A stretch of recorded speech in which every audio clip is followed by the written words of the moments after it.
Good afternoon, James.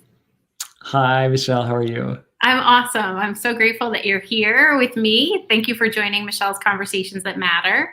You're welcome. Glad to be here. I'm so grateful to have been introduced to you through Raina, and to have gotten the chance to get to know you a little bit. We had a conversation before this, and I was like so impressed and inspired by the work that you're doing. And I thought it would be appropriate to share you with my audience today. So we're going to talk about understanding our habits, fears, and change. You are, in my opinion, the brain guru. But before we dive right in and I ask you to introduce yourself, just a little bit about what I'm doing with this series, Michelle's Conversations That Matter. I'm out to help people have a better relationship to the brain, maybe educate them, inspire them, or empower them. And what I do for a living is I work with organizations to cultivate cultures of compassion and resiliency within their people. And that's just something I'm very passionate about as well. So thank you so much for being here. Could you take a moment, James, and introduce yourself, who you are, where you live, and what you do? Yeah, so my name is James Garrett. I'm the founder of Brain by Design, and I am so I live close. I'm in the Southwest. I'm close about 2 hours from Las Vegas, and I'm really a science translator. So I take all the best behavioral and neuroscience and try to make that science understandable, relevant, applicable, usable in sort of everyday life. So that's what I do. I do that in a number of different ways, but largely through Brain by Design. And that, I think, is such an important role for us ordinary people who are not entrenched in the neuroscience of the brain.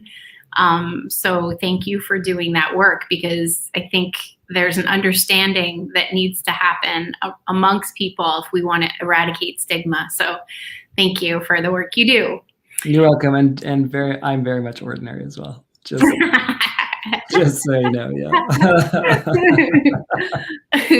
Why do you do this work? What was it that had you gravitate to wanting to be this translator and help people understand the brain? A couple of things. So I fell in love with psychology in phases, I think. Well, the first phase was I actually was really intrigued by animal behavior as a young child, and was really interested in, for example, monkeys and in primates and in marine mammals like dolphins and these types of things. They seemed so human-like, you know. And so I was really the puzzles of their behavior kind of led me to trying to think about the puzzles of human behavior and my own behavior. You know, so one of the things that I was puzzled by in my own behavior was, you know, within our family we have a kind of a history of OCD. So when I was about 12 or 13, I started noticing what for me were kind of troubling or sort of scary, actually, behaviors that I didn't understand.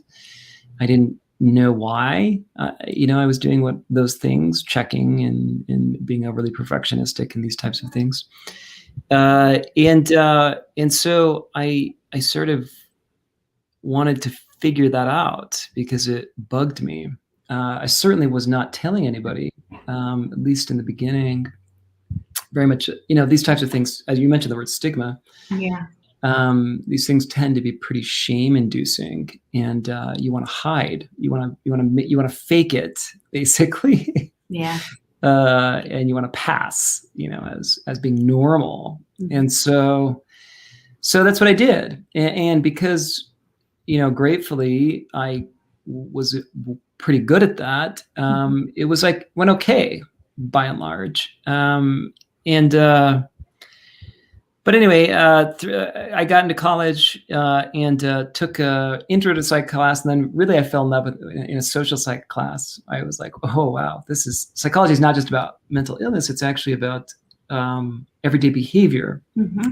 I found positive psychology, fell in love with that. This was early 2000s, so it was early days of positive psychology, and I sort of it became something of a love affair with the study of psychology, and again, also to understand my own self and the people around me. The deeper I got into it, the more excited I got. I fell in love with neuroplasticity, which gave me a lot of hope in my own life. But the science of habits, which is tightly linked to neuroplasticity, among other things, is what I've sort of dug into the most. So can we talk about OCD for a minute? Of course. Because it's something that I've always been curious about, but I didn't really know a lot about. So what is it, and what do you know about it, and how, and can you help us understand it?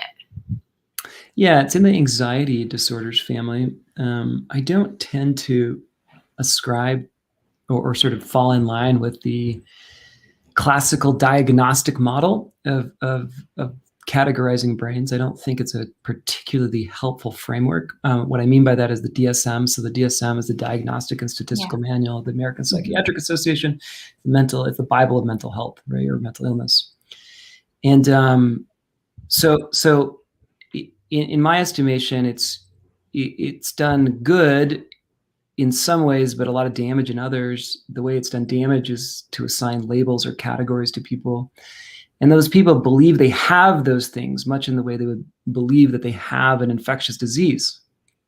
So I have a virus, like, or a parasite like malaria, right? Those are things that you can see under a microscope that have invaded the body. We have the parallel to mental health doesn't quite transfer in that way. Mental health is really just patterns of neural firings. It isn't it can be, I guess, occasionally, or bacteria things can exacerbate, mental health issues. But typically speaking, it's just a pattern of neural firings, or a certain part of the brain that becomes overly dominant and starts overwhelming other systems in the brain. So it's a lack of integration or balance, or the brain's not working like a team the way it should. We would call mental illness or some kind of mental challenge.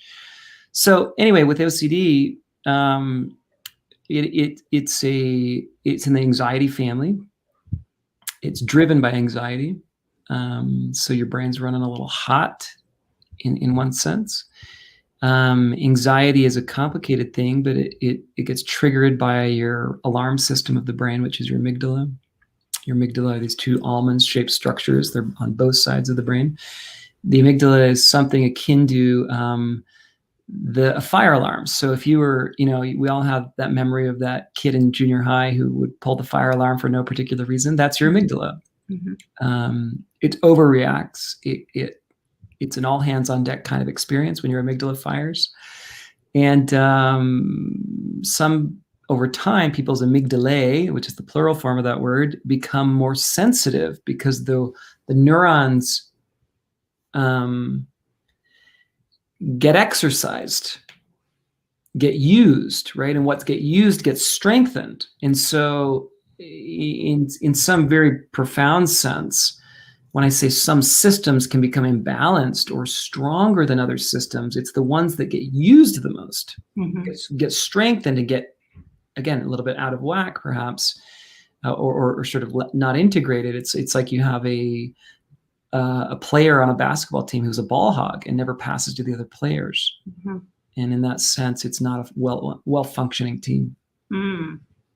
It's always been fascinating to me. I feel like people who struggle with OCD, they just get categorized in a bucket of people that are different, and it's not always a positive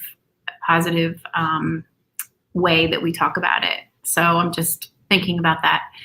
So let's talk about the habits and the fears. I guess you were mentioning before the neuroplasticity and the habits. So could you help us explain, help us understand how that plays into our habits and our fears? Yeah. So thinking about habits as behaviors is probably the easiest way to think about habits. And neuroplasticity is just the underlying brain change that happens when we do a behavior again and again and again. Okay. So you'll notice when you do a behavior again and again and again, it just gets easier. That's not random that it gets easier. It's very predictable, and there's a reason, and that's because the particular areas of the brain that are responsible for that particular behavior get used again and again and again, and of course they get stronger over time. Your brain physically changes. Think of it like this. The analogy is, our brains are this complex interconnected system of tire tracks, dirt roads, 2-lane highways, and 6-lane freeways. So you can drive on tire tracks. It's just not very pleasant. Everything in you wants to drive on the freeways because they're easier to drive on. Mm-hmm. So our teeth brushing habit, for example, has corresponding 6-lane freeways that make it very easy to brush with your dominant hand. So if you've never tried this, try brushing with your non-dominant hand, and notice how awkward it is and how uncoordinated you feel. It's just your other hand. It's not like you're brushing with your feet. I mean, it's really shouldn't be that big of a deal, right? Right. But those it's purely because you've done it with that same dominant hand for thousands and thousands of repetitions, and those repetitions have literally strengthened the motor movements of that dominant hand to such an extent that it's a 6-lane freeway. It's easier to drive on that neural pathway because there's just simply more bandwidth. So that's why it's so hard to change. I tend to, yes, it is why I think a lot of us experience change is very hard. Yeah. I think of it more like that's the process of change. Like it really is about building new neural pathways that are alternatives to the existing neural pathways. So if I, were to do a lot of driving, I don't have a crazy commute, but I know a lot of people do. I know this is a little bit changed with COVID, but certainly pre and probably post-COVID, commutes will resume, and for a lot of people, and that's a pretty unpleasant experience for most people. It's 30 to 45, maybe an hour or two, some people, of traffic. And so if you're doing that behavior a lot, one or two things is going to happen in the experience of dealing with traffic. One, you're going to allow yourself to get more and more irritated and upset when people cut you off, and angry during that process, or bugged or frustrated. But you also have another alternative, which is, traffic is traffic. You can't actually change it that much as a single car. You are traffic is also a nice reminder. You're not in traffic, you are traffic. But the reality is there's nothing you can really do about it. You can maybe take an alternative route, but generally speaking, you're kind of just stuck in it. So getting upset's not going to change anything. Right. So what do you do instead? Well, one of my favorite things to do while driving is belly breathing. It's a form of it's a light form. It's like meditation light. Okay. So I do all the breathing aspects of meditation. I put my hand on my stomach if I need to, but usually I don't. And I just breathe in my diaphragm, breathe deeply, and do a basic driving, form of meditation. Obviously, be careful about this. If you're ever tired or anything else, please don't do this, and be very aware of your kind of mental state, because its safety is always more important than feeling good. but if I were, but basically, there's one of two habits that can be built. One is deepening a meditation and mindfulness neural pathways, and one is deepening the anger circuits or frustration or irritation circuits. That's purely, we don't think of it as a choice, but it is very much a choice. Right. There's I don't know if you know this book by Byron Katie called Loving What Is. I'm a big fan of that because it helped me realize that disagreeing with reality does not make reality change, and all it does is get me upset. So I just started to remember that there's no amount of upset that's going to change it. All that's going to happen is I'm just going to feel miserable. So it's sort of like your analogy of you get to choose, right, where you focus, almost in a scientific way.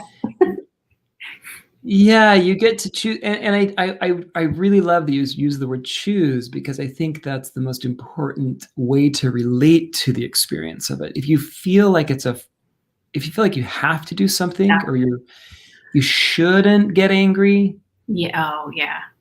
you're moving, you're acting from that place of obligation, or should, or need to, have to. That's a very disempowering place to come from. But if you're acting from a place of, I get to, I'd like to, I Mhm. want to, Mhm. those are the language that we're using to motivate ourselves really matters, because when it feels obligatory, it just basically crushes motivation. But when it feels like it's our choice, like we're the agent in that situation, Mhm. the actor, so to speak, or Mhm. in that situation, then intrinsically we feel more motivated. Yeah. Tell us about the positive psychology curricula that you wrote for the young Arabs in the Middle East. Yeah, it was a very broad curriculum, and it's a positive psychology curriculum in the broad sense, not in the narrow sense. The narrow sense would be just about happiness. The broad sense is about flourishing and Mhm. thriving. Mhm. So so yeah, so it started out very simple. This was 2010 summer. Started out to summer 2010 actually, with something called Brain Camp. And we got together these groups of youth. My wife was working in a girls' school. I was working in an after-school youth center, and we got together these youth that we were working with. We did 3 separate camps back to back. One was 6 days, I think, each, and teaching basic concepts like growth mindset. Carol Dweck's research at Stanford, or um, the basic underlying kind of principles of things like divergent thinking and creativity. And over time, we ended up building a curriculum that then became an after school kind of program. Fast forwarding a little bit, we were there during the Arab Spring. This was 2011, spring of 2011. And what we had built was really a critical and creative thinking curriculum. And it was something that a lot of the leadership in the country really wanted more of in the school systems and throughout the country. And we built something really from the ground up in partnership with the teachers and things we were working with. And we met the Queen fortuitously, and she saw what we were doing, loved it, wanted us to do it more in more of her, in more of the schools in the country. And so we decided we would finish. At the time, we were Peace Corps volunteers. Actually, that's how we got there. Mhm. We came back to the States for a few months, founded our own entity called Think Unlimited, and then went back to Jordan for 4 additional years. So it's 2 years as Peace Corps volunteers, 4 additional years, 6 years total, and built it out as a full independent nonprofit organization. And at that point, we started expanding the curriculum. We actually redesigned a brand new curriculum for freshmen and universities, and started partnering with local universities all over the country. And so we got into things like grit and growth mindset and intrinsic motivation and a whole host of different things. And then really we're trying to work with the young people that we were working with, as well as our own team. We had a team of, I think at our biggest, we were about 17 people big, to help the students we were working with internalize the ideas, to see themselves as change makers, as agents change makers is probably the best word, as active ingredients, so to speak, in their own communities to make a difference in whatever spheres of influence they found themselves in. So it was an experiential learning curriculum. It was very much project driven. So they would, build and do things that were actually designed to create an impact in their communities, and but doing it through this lens of sort of positive psychology and growth, and it was an amazing experience. So wait, you can't just give us the facts. So what was the impact on their lives, and what was their impact in their communities? Did you get to realize that? Yeah, we did. So there were so many different projects, everything from building like an alternative healthy eating options as an alternative to the cafeteria on campus. That was one I remember really well. To sort of engineering projects, solar powered things. Some of the engineering students were working on and really interested in. To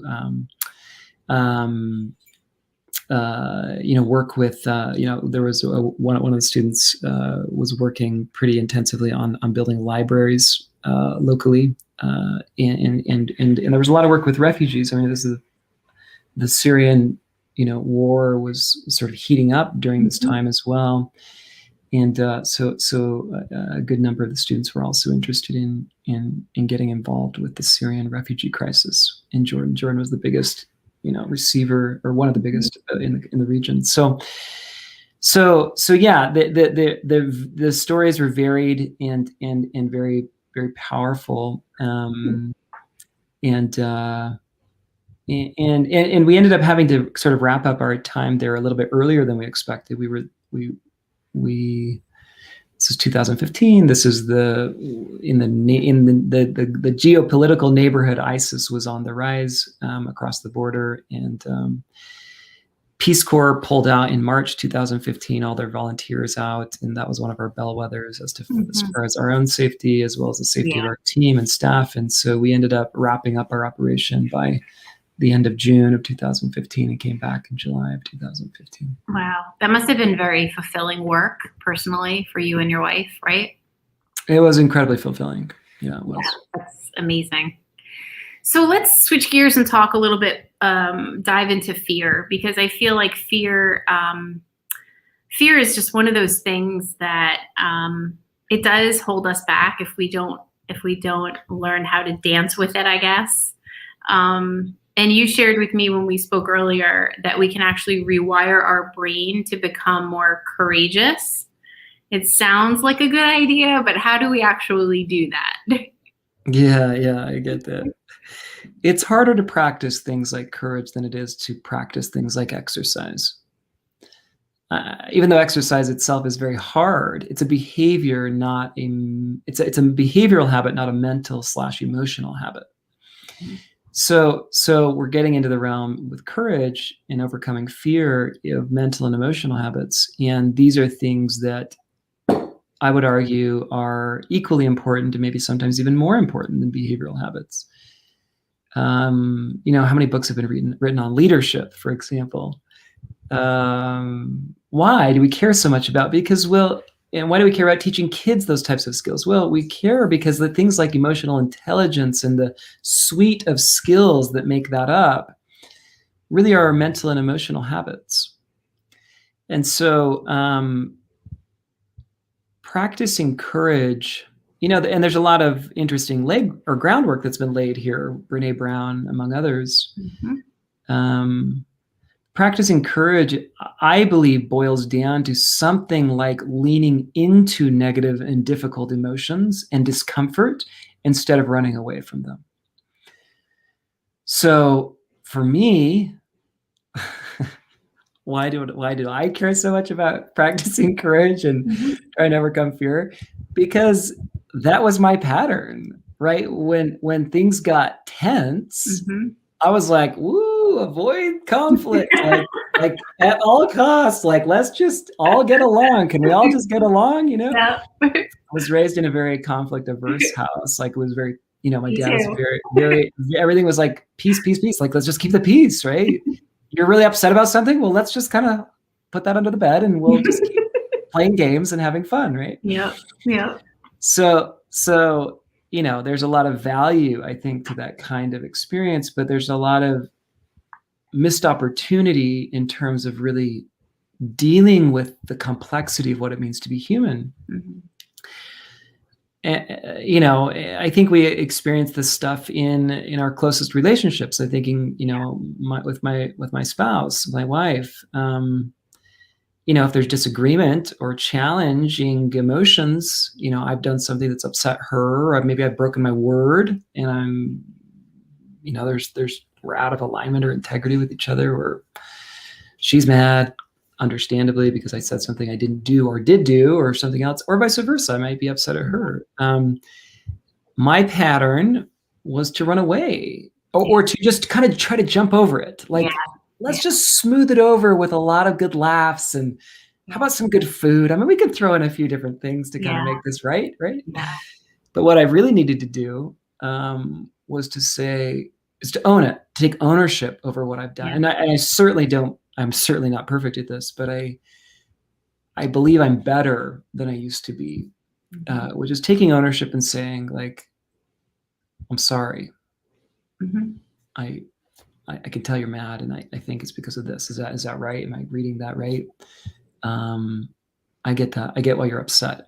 I understand that, and I can see that you're upset, and I'm sorry that I did what I did. Like, that's leaning into an emotion, taking ownership of it, and it's very hard to do. It's very, we as humans, we want to do the opposite. We want to defend ourselves, and we want to, you know, make the other person wrong, and talk about all the reasons why it was okay that we did what we did. Yeah. But that, of course, tends not to go anywhere positive, as we all know from experience. But we'll still do it. We still do it. But that would be a very practical interpersonal example. I think this happens all the time, right? I'm in the middle of starting a new company to build a behavior change app, separate from Brain by Design. And it's called Change Up, and I'm very excited about it. I really think we're onto something here.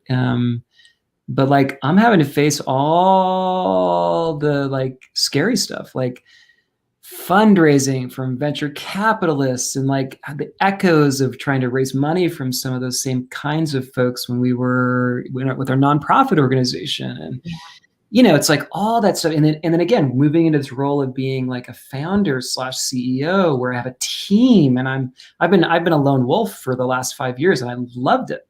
You know, I've been a solopreneur, which is great. But now it's like team and leadership and systems, and like I really got to think strategically and long term. And some of those things I'm like, yeah, I think I'm okay at that stuff. And some of those things I'm like, oh, I think I have a lot of work to do.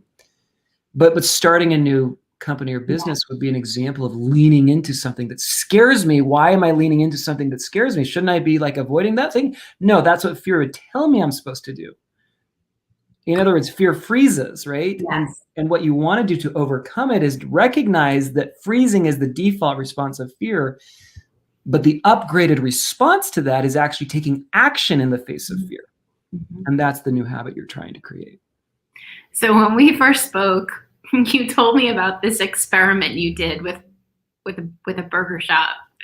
Would you be willing to tell that experiment story? Because I just found it so insightful, and thought, wow, I can't imagine why someone would put themselves through this. So could you tell that story? Yeah, for sure. So I've been 2019 and 20, I was doing something called the Deep Change Project, and really trying to rewire my own brain over those years, and still do this stuff, but not quite as intensely. And 2020 was all about fear, you know, really trying to embody this aspiration of courage, and this habit of courage. It's really a habit in my mind, and overcome my deepest fears. One of them being rejection. And so I'm like, well, so I was inspired by a book called Rejection Proof by Jia Jiang, who did this for 100 days, where he would do these very sort of awkward social norm breaking experiments. And one of them he did actually was this very thing, which is why I emulated his very bold and brave example. But I walked into an In-N-Out, you know, and asked for if they had a burger, if I could have a burger refill. And I mean, I'd already ordered, I was going back for the refill, but the person behind the cashier just, first of all, didn't understand. Of course, they're like, "Wait, oh, I'm sorry, what?" and then I said, "You guys do drink refills, right? Could I get a burger refill?" This takes some. It helps with the mask, by the way, because it kind of hides like any bad acting that might be going on. Um, and he very kindly was like, we don't do that. We get your drink refill if he kind of reiterated what I of course already knew. But to just put yourself in those awkward situations intentionally, and to practice what it feels like. I mean, breaking social norms, you don't realize what a product you are of social norms, or how much you really do follow. So you think you don't, but I mean, very simple things. Like another one was I drove through a car wash backwards. And the feeling, just staying with the difficult emotion of looking, I'm face to face with the car in back of me. Oh my God. I'm like looking at them, they're looking at me, like whispering to each other. And I just have to act like, I'm trying to, it's like a practice. It's like for me, it's like a real life meditation where the negative emotion is just swimming in me. Like, you shouldn't be doing this. This is so, they think you're weird. Like they think you're stupid. They think and I mean, I don't know how many times I felt stupid when doing these rejection challenges. Right. But those are the negative emotions that you hold and practice sort of, just being with them. I can't even imagine, but like you did it willingly so that you could sort of like break through. So you weren't like afraid to do something to comply. I wanted to train my brain to not be controlled by powerful emotions like seeking others' approval. Got it. So I can feel, and I still do feel, the pull of that. I want my actions to come from a place of intention and values. Mm-hmm. Yeah. Full stop. Like that's who I want to be and show up as in the world. Right. So if I'm showing up as someone who's seeking others' approval as sort of, and don't get me wrong, like these social systems are knit deep into our brain. I don't in any way, shape, or form. I'm saying that like I still don't have those social systems in my brain. It still is sensitive, obviously, to those polls. But I wanted to. What I'm trying and still trying to achieve is to train my brain so that when I feel that deep sense of embarrassment or shame or nervousness that I'm going to mess up in front of other people, that I can kind of recognize the emotions for what they are, which is my brain trying to keep me safe. Right. And by safe, I mean part of the group. I mean, not getting kicked out of the group. That's all my brain's trying to do. Yeah. I remind myself that even if I mess up, I'm not going to get kicked out of the group. Even if I make a total fool of myself, I can still go to Costco and get some groceries and I can eat. Because again, think of why these social systems are so powerful, because over time, thousands of years ago, when we got kicked out of the group, we literally would starve. So our brain is very sensitive to social standing and social belonging. But those same powers of the group in modern context, while important to belong, and that still holds in terms of, I think, psychological health, when it's perfect strangers who you're trying to not, they're trying to, please, essentially. There's really no point. Of course, there's a point in being gentle and kind and courteous and empathic to those people. But I just mean, if there's no negative effect on them, and it's all about like how they're perceiving you, then that's a perfect place to practice courage, because there's nothing bad that could actually happen. All there is the emotion and the anticipation that something bad will happen. So it's getting in control of that emotional process and overriding it by taking action in the face of fear. I love that you said that those are the two things that drive you, your values.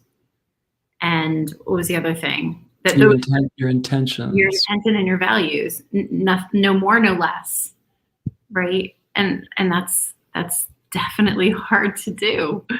I It's mean, super hard. yeah, it's amazing. So we should all go out and ask for a burger refill. That's right. I'll see it in and out. And if I'm behind the counter, I'm going to be like, yeah, we do burger refills. Just for you today. Just for you. Oh, that's so funny. Is there anything else you want the audience to know about our habits, fears, or change? Yeah, there's a lot in regards to habits. I mean, most of what I think we're talking about is about mental and emotional habits. I think understanding that neuroplasticity is the underlying mechanism by which change is possible. Nervous systems are built for change. And so I think we tend to assume this applies to everyone else but us. All nervous systems are built on the same basic principles, which is they're highly sensitive. And so not just the people next to you, but you, everyone listening, like you are this work in progress. You're not a PDF doc, you're a Word doc, right? You're being edited as you go. Mm-hmm.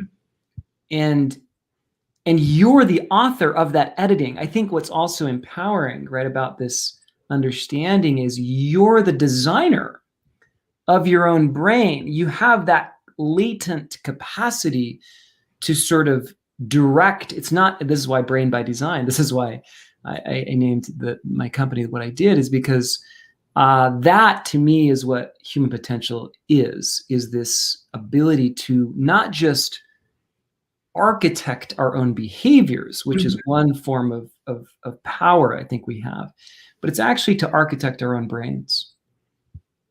I love it.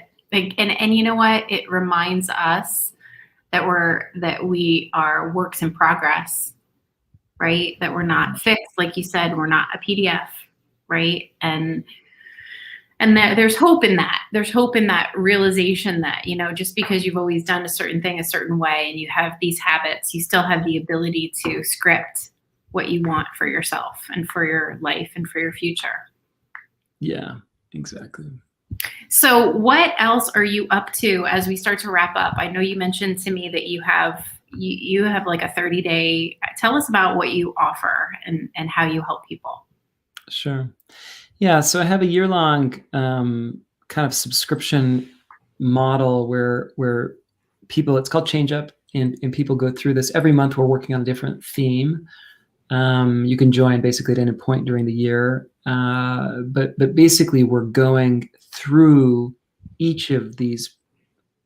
So looking at the science of change, including habits, my goal as people join and go through this experience is to get good at change, right? Get good, actually skilled at the process of changing their own behaviors, of changing their own thoughts and changing their own emotions. Inevitably, these things take practice. And so this is what this experience is the kind of practice of doing those very things we're talking about. So anyway, it's just on my website, brainbydesign.com. I have a 30-day free trial, as you mentioned. I think the code for that is change, is just the word change. So yeah, if you wanted to try it out, you could definitely try it out. We'll be starting in April and May. The main things we'll be working on is self-sabotage. All right. And the mental, thought habits and emotional habits around that. But we just finished. We're just kind of finishing up behavioral habits. But again, if you joined now, you would be able to kind of get that piece of the experience at the beginning of next year. Who can't benefit from understanding self-sabotage? I know, it's kind of a big one, right? I think everyone. I mean, I feel like I need to run right now and sign up. Oh my goodness. Thank you, James. Thank you so much for giving me some of your time. I know you had a very busy day talking to all kinds of different people and different podcasts. You have a lot to offer, and I'm so grateful that you spent some time with me today. Thank you. You're so welcome, Michelle. Thanks for having me. Let's stay connected. Okay.